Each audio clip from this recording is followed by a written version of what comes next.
Assalamualaikum warahmatullahi wabarakatuh. Selamat jumpa lagi dengan channel Sejarah dan Kisah. Dan Anda sedang melihat saya, Pak D Sejarah. Seperti biasanya yang belum subscribe, Pak D beri waktu untuk tekan tombol subscribe dulu. Silahkan, monggo.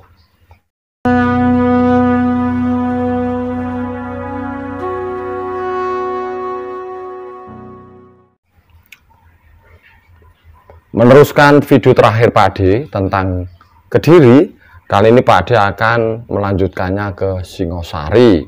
Yang Kediri, sejarah berdiri yang Kediri ya seperti itu. Yang Prabu Kertanegara sudah ada videonya, nggih. Yang Jayabaya sebenarnya juga sudah ada. Pokoknya setelah raja pertama itu kemudian nanti ada Jayabaya, kemudian terus zaman Kertanegara diserbu oleh zaman Kertajaya atau Dandang Gendis itu kemudian diserbu oleh Ken Arok di Nggentar tahun 1222, kemudian Kediri hancur, begitu ceritanya. Nah, sekarang yang dari Singosari ini nanti akan ada beberapa perbedaan dari versi yang pernah kita dengar bersama atau versi lazim. Jadi raja pertama Tumapel atau cikal bakal dari Singosari itu bernama Bathara Siwa. Tidak ada nama Ken Arok, Bathara Siwa. Kemudian para sejarawan menyimpulkan bahwa Bathara Siwa ini adalah sama dengan Ken Arok atau Ken Angkrok kalau versi para raton dan negara Kertagama. Karena di versi itu juga disebutkan bahwa Prabu Dandang Gendis, ini sebutan negara Kertagama untuk Kertajaya, itu terlalu pongah, terlalu angkuh, dan dia ingin pendeta Hindu atau Buddha untuk menyembahnya. Tapi para pendeta itu tidak mau, dan mereka tahu bahwa Dandang Gendis hanya bisa dikalahkan oleh Bathara Siwa. Ada yang menyebut Bathara Guru. Maka mereka kemudian meminta atau memberikan sama-sama dukungan kepada Ken Arok yang sudah menjadi akuwu di Tumapel saat itu untuk menyerbu atau mengalahkan Dandang Gendis tersebut. Ken Arok menyebut nama dirinya Bathara Siwa, tapi memang tidak ada nama Ken Arok. Setelah Bathara Siwa, Kediri itu dipimpin oleh Bathara Parameswara. Bathara Parameswara. Siapa itu? Ya tidak siapa-siapa. Namanya ya Bathara Parameswara. Bukan Anusapati atau siapalah kemudian ada keris Sempu Gandring yang berdarah, itu tidak. Yang di ruang makan itu Pak D ada tewasnya Ken Arok ya. Di ruang makan itu tidak. Pokoknya pengganti Bathara Parameswara. Setelah Bathara Parameswara tidak ada, digantikan oleh adiknya yang bernama Guningbaya. Guningbaya namanya mirip ada Aningbaya ya, Aningboyo. Kemudian setelah Aningbaya digantikan oleh kakaknya yang bernama Tohjaya atau Tohjoyo. Yang bernama Tohjoyo. Oke, bernama Tohjoyo itu pengganti dari Guningbaya. Nah, setelah Tohjoyo maka digantikan oleh raja yang bernama Seminingrat. Seminingrat adalah raja yang menyatukan Kediri dan Tumapel. Jadi raja-raja tadi itu yang memerintah di Kediri. Jadi kalau mungkin ada salah paham, jadi setelah Tumapel itu berhasil ditaklukkan, maka sebutannya itu tadi adalah raja-raja yang memimpin Kediri. Berarti Tohjoyo di situ masih memimpin Kediri, bukan Raja Singosari seperti versi para raton.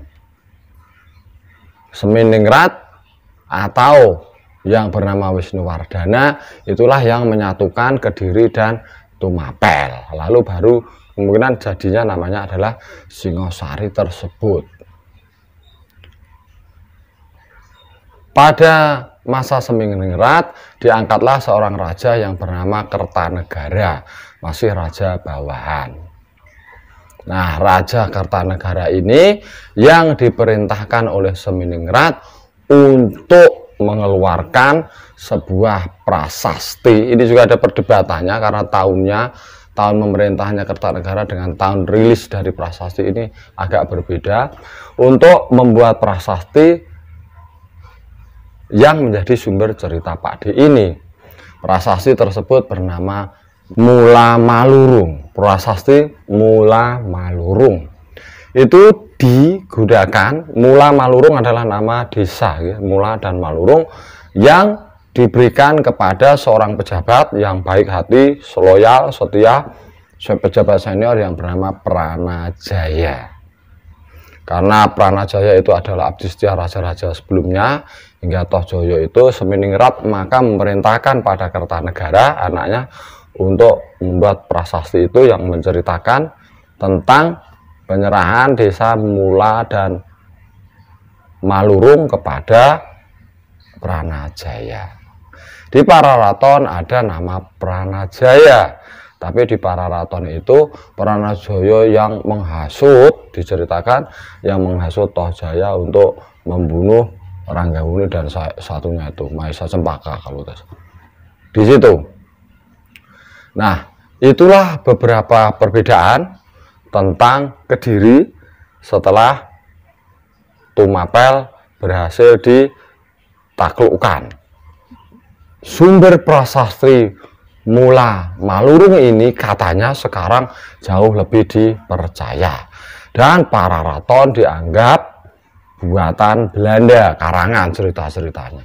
Pararaton itu versi yang kita dengar itu, yang Ken Arok melihat Ken Dedes, kemudian membunuh Aku Tunggul Ametung, kemudian ada Empuk Keris Empuk Gandring, kemudian ada saling bunuh-membunuh, ada nama Kebu Ijo dan lain-lain. Itu ada tambahan beberapa dari negara Kertagama, tapi yang dominan adalah dari Pararaton. Katanya Pararaton adalah karangan Belanda. Bila Pararaton karangan Belanda, kenapa ada nama-nama yang cocok dengan prasasti Mula Manurung? Apakah mungkin prasasti Mula Malurung, keliru Manurung terus Batak itu. Prasasti Mula Malurung itu dulu juga pernah dilihat Belanda, atau bahkan Belanda itu ngintek prasasti itu sudah ditemukan, kemudian dia menulis Pararaton, terus prasastinya dibeleseki lagi ke dalam tanah. Karena prasasti Mula Malurung itu ditemukan yang pertama sekitar tahun 75-an, 1975, kemudian tahun 2000, 2001-an. Jadi masih periode sekarang. Atau jangan-jangan prasasti Mula Malurung juga buatan Belanda yang sengaja dibelesekan ke dalam tanah. Yang jelas nama-nama itu memang versi cerita yang berbeda, tetapi nama-namanya itu ada yang sama.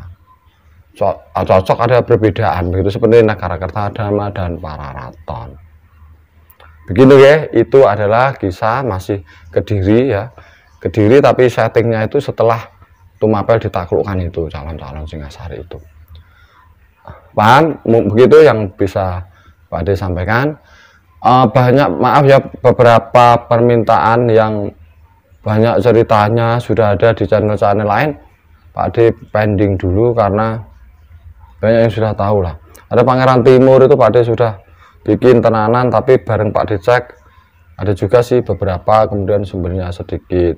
Barusan tadi ada Perang Bubat, misalnya Perang Bubat nanti malah geger menimbulkan kontroversi karena katanya adalah versi Belanda dan sebenarnya tidak ada dan lain-lain. Pak D coba membuat yang mudah-mudahan bisa memberi wawasan baru. Mengatakan terima kasih atas perhatiannya, jangan lupa untuk subscribe, untuk memberikan komentar, dan untuk mengkritik mungkin ada Pak D salah ucap, kemudian alur cerita yang kurang tepat. Assalamualaikum warahmatullahi wabarakatuh.